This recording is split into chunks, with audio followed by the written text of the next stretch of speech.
Hey everyone, welcome to a new video, welcome to my channel. My name is Micah and today I have a haul for you. I went to London. You may have seen the vlog that I made while I was there, and you definitely heard me talking about shopping a bit. So I just thought that might be a good idea to also show you what I got. I was trying to do it within the vlog itself, but it just got a little bit long, and I thought there was enough here to show you what I got in one go. There is a little bit here of everything. I definitely didn't solely buy just like one particular type of product. There's beauty here, a little bit of fashion, some books, some music, and tea. Lots and lots of tea. So that is what I'm going to be showing you today. And yeah, if you would like to keep on watching, then let's just get on to the haul. So I think that most people watch my channel for beauty content, so let's just start with beauty stuff first. I got some skincare bits, but also some makeup-y bits. Let's start with the drugstore. I always love shopping drugstore products in London because number one, they're cheaper, and two, they usually have a better range of shades, as well as products just come out a little earlier than they do over here. By the time I'm filming this and posting this video, some of these products may now be out in the Netherlands. I'm not sure because now I have a bit of products here that for me to try, so I will not be going to a Dutch drugstore anytime soon. The only skincare item that I bought in the drugstore is the CeraVe Moisturizing Lotion for dry to very dry skin. Everybody keeps telling me that I need to try this brand, but we can't get it here, and it wasn't on offer for half price. So I thought I might as well pick it up. This comes with a ton of product too. It's more than 200 mils, so this is going to last me quite a bit of time. And I hear great things about this brand for moisturizing your skin.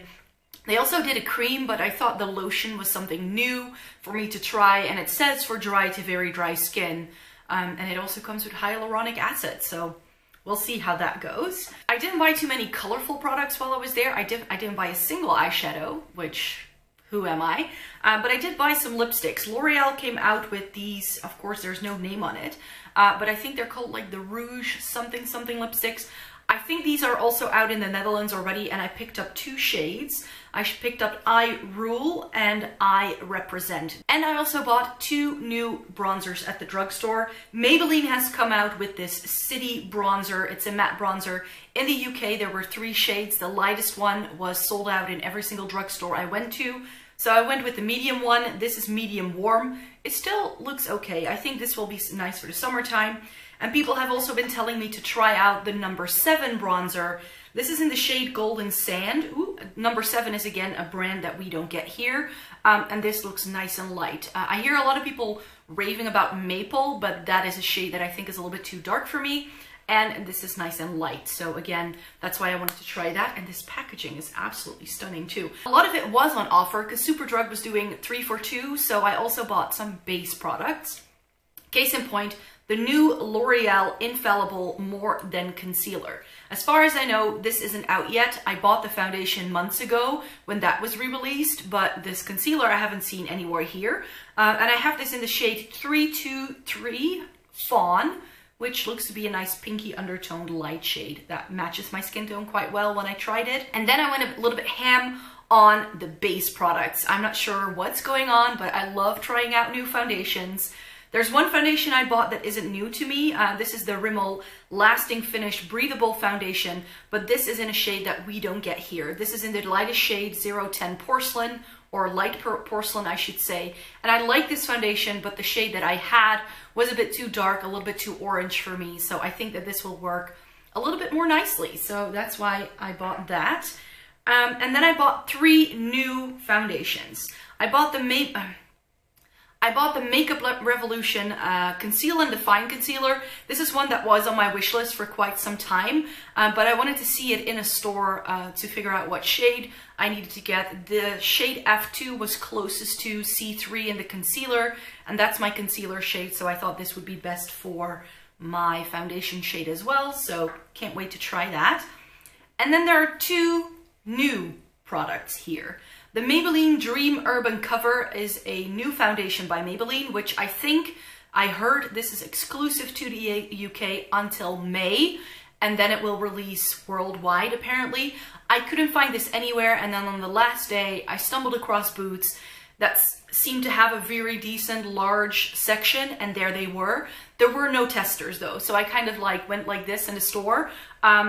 This is in the lightest shade 095 Fair Porcelain, and it seemed to be one that was a bit more pinky toned.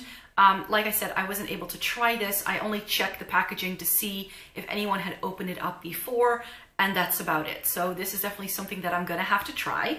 And then I also found the CYO Long Lasting Foundation Life Proof. This is again in the lightest shade 101, and I found this in one of the booths, and then all of the foundations had been opened and tried, so there was like product all over this. This is a brand that I haven't heard of much before. I know that the Tela really loves this foundation, so when I spotted that they were selling this brand in the UK. And then I also bought some high-end bits, not as many. I definitely wanted to get some Hourglass products. If you saw my makeup wish list, then you know that about me. I wanted to try their Vanish foundation, and when I went in the store and tried the new liquid against the stick foundation, I decided to go with the stick foundation. It's a format that I don't have very many other foundations in, and the lady at the store also recommended this for a drier skin type. So that's why I went with that. I got this in the shade Alabaster, and I haven't used any of these yet, so that's exciting. They also did these minis of the Mineral Veil Setting Powder by Hourglass, and I definitely am still on a loose powder trying kick. And this is one that I hear lots of people raving about, so I thought I might as well give that a whirl. And then another high-end product that I bought is the Fenty Killawatt Freestyle Highlighter Duo in the shades Lightning Dust and Fire Crystal. Now this has been on my wish list for such a long time, and we can't really get a lot of Rihanna products here in Europe. It's just a little bit harder to get a hold of, but this one looked stunning. They sell this in Harvey Nichols, so I went specifically to that store to try it, and this is just the one that's best for my skin tone, they said in the store, and I agreed. I tried it on. It's super shimmery, so it's definitely something different for me, but that's the new Fenty Beauty highlighter that I picked up.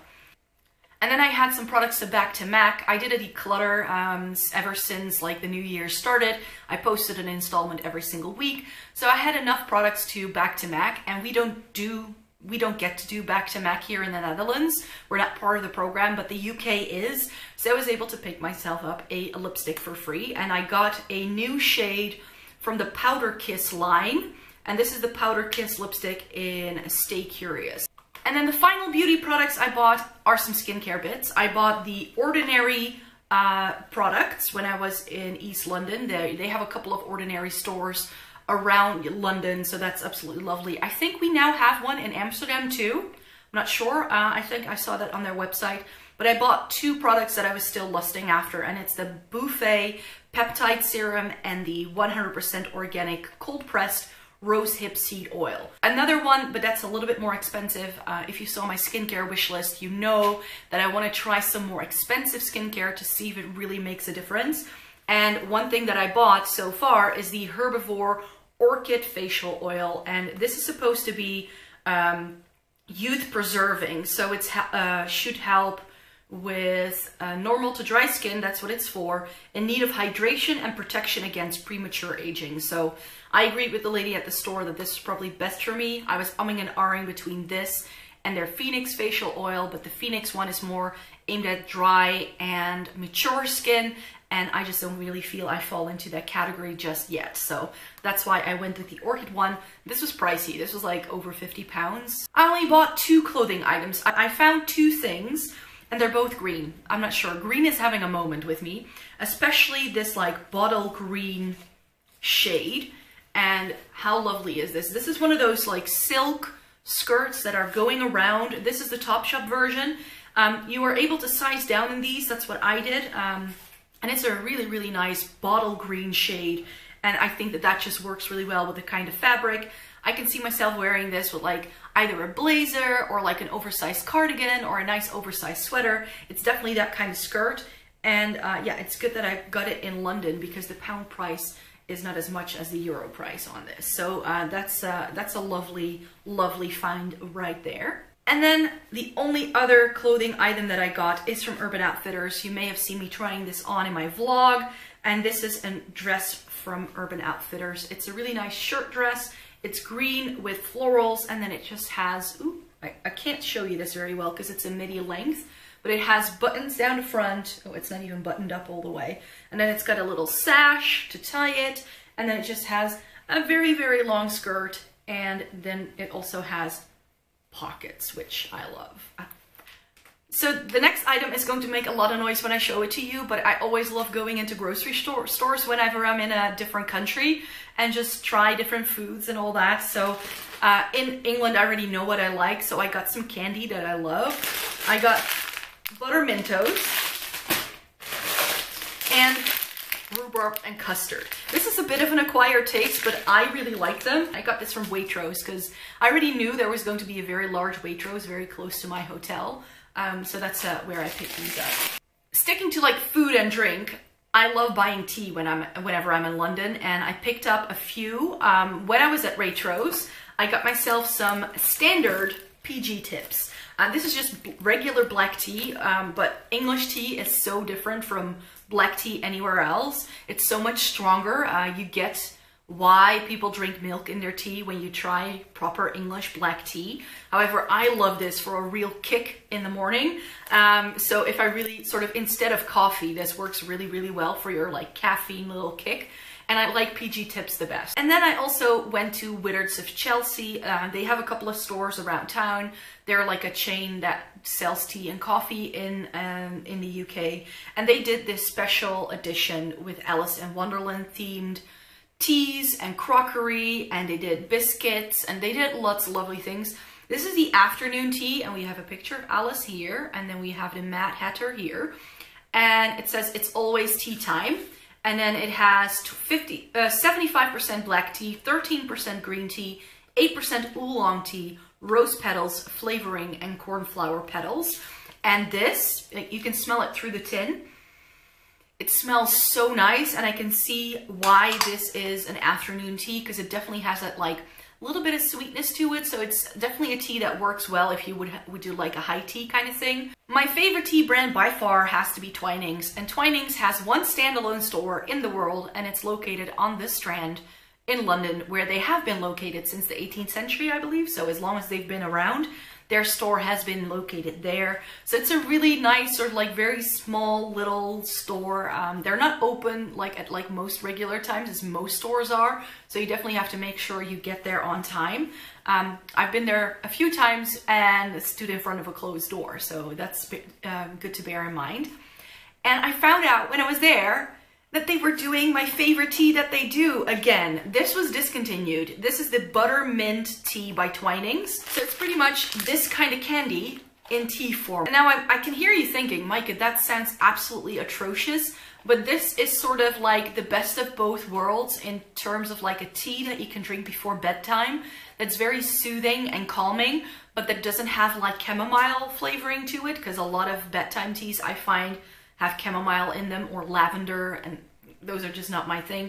This has a bit like a hint of creaminess to it, which sounds weird for a tea, but this is such a great flavor. It's a very nice sort of like after dinner tea as well. Because of the mint, it kind of helps with your digestion. So it's a bit like an after dinner mint, but then in a tea form. Then another tea I got is the citrus and ginger twist flavor infusion.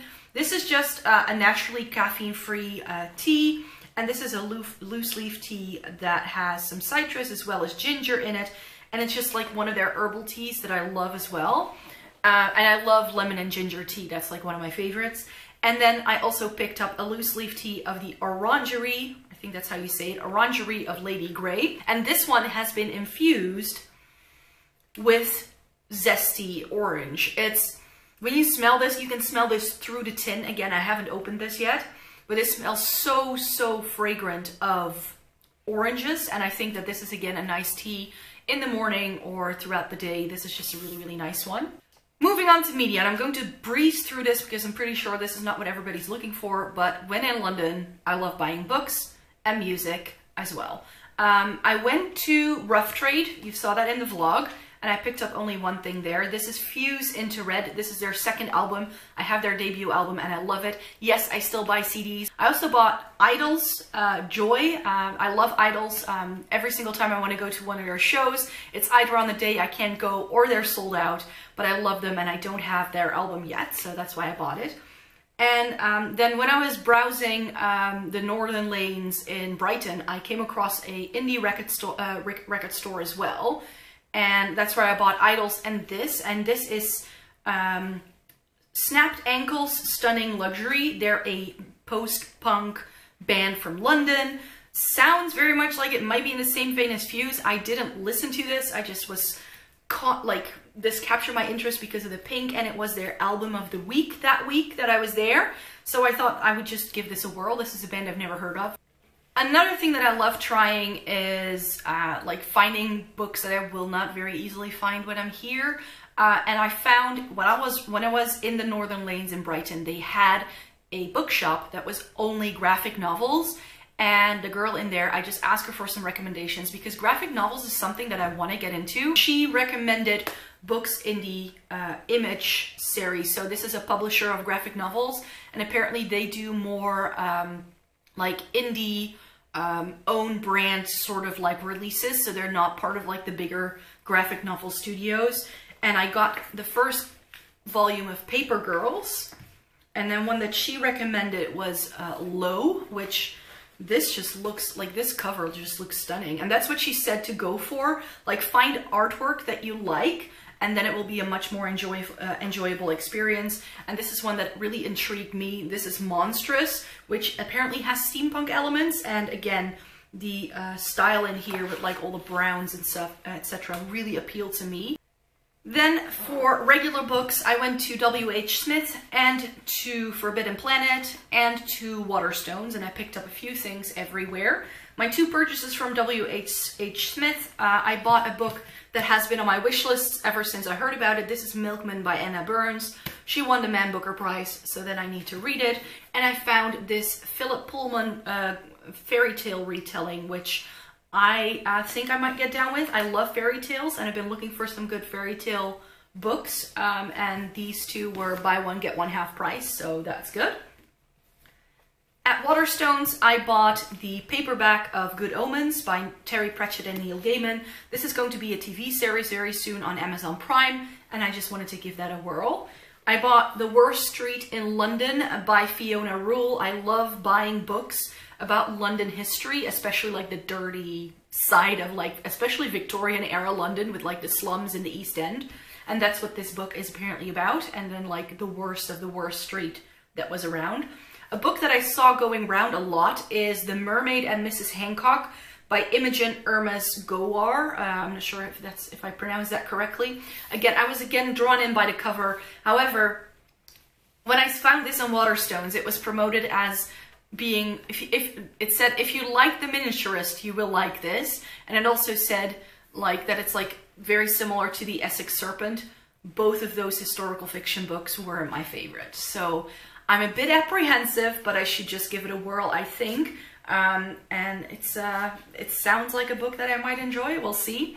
And then at Forbidden Planet, I picked myself up this. This is The Air Affair by Jasper Fforde.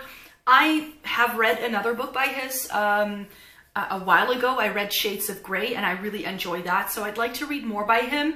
And when I found out that this is about sort of like book characters that go missing and a character that needs to find out where they went, I was very much intrigued. So this is fantasy, but it has a nod to literary fiction, detective, what's not to love. So I think this will be an enjoyable book. And then we get to the final bit of this haul, and that is the bits that I bought when I went to the Harry Potter Warner Brothers studio tour. I needed a new keychain for my house keys because I downsized my bag and I only had like big bulky house keys. So I got myself a Hogwarts crest to go on there so that at least they're a little bit more personalized than just keys. And I wanted to get a new tea mug. A friend of mine bought me the Ravenclaw mug a couple of years ago for my birthday, and they also do one with the Marauders map. I solemnly swear that I'm up to no good. The Marauders map is one of my favorite bits about the Harry Potter stories, and these are nice, good, sturdy, giant mugs. Then I got myself a chocolate frog. I've never tried these actually, so I'm very curious, and I want to keep the box so I can display it on my Harry Potter shelf. That I bought myself a wand. If there was a wand that I found particularly striking, that I would just get that one, and it ended up being Ginny Weasley's. This is what it looks like. It's a black wand, and I just like how simple it is. I also really liked Sirius Black's wand, so I may want to get that next. But this does feel nice and weighty, and it has a really nice sort of handle to it. There's a lot here, a little bit of everything. Yeah, I really hope you enjoyed watching this video, me rambling about all of the bits that I bought while I was in London. And yeah, I really hope you enjoyed watching this video. Please give it a thumbs up if you liked it. I would love for you to subscribe to my channel and make new videos 3 times a week on Tuesday, Thursday, and Sunday. So there's lots of new content coming your way. And yeah, stay tuned. I really hope you enjoy the rest of your day, and thank you very much for watching. Bye!